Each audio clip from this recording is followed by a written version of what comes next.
October is Domestic Violence Awareness Month, and just a couple of weeks ago, we learned that in 2023, there were 40 known victims of intimate partner violence in our state, a record according to Violence Free Minnesota. But along with those victims, here on Breaking the News, we want to acknowledge the survivors and the advocates helping to put an end to these statistics.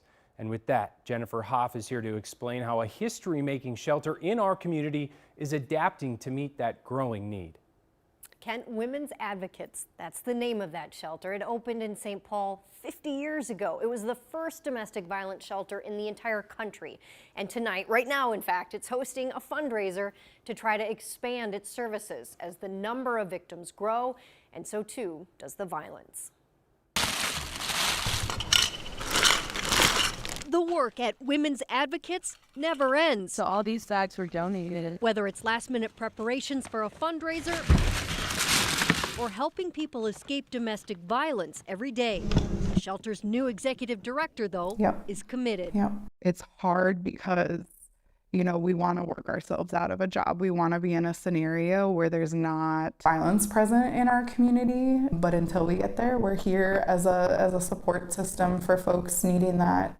Holly Henning leads the shelter that was the first in the country, started in 1974 as a hotline to give guidance about divorce. Actually, what they were finding when those calls were coming in was much different than I just need a divorce. It was folks who were in immediate danger and really needed help beyond that. The space now hosts about 50 people, sometimes for 3 months at a time, with services from mental and chemical health, legal advice, and financial support. We do a very large array of different programming to really create that continuum of safety for folks and help them along that journey when they're with us. And unfortunately, I imagine the work doesn't really end. Right.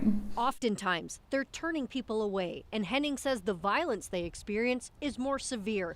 In fact, the 40 people killed in domestic violence situations last year is the most in more than 3 decades of record keeping, some of whom are memorialized here.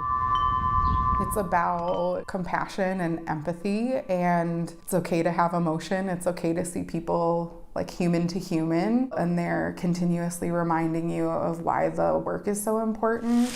Well, these are Christina's quilts in here.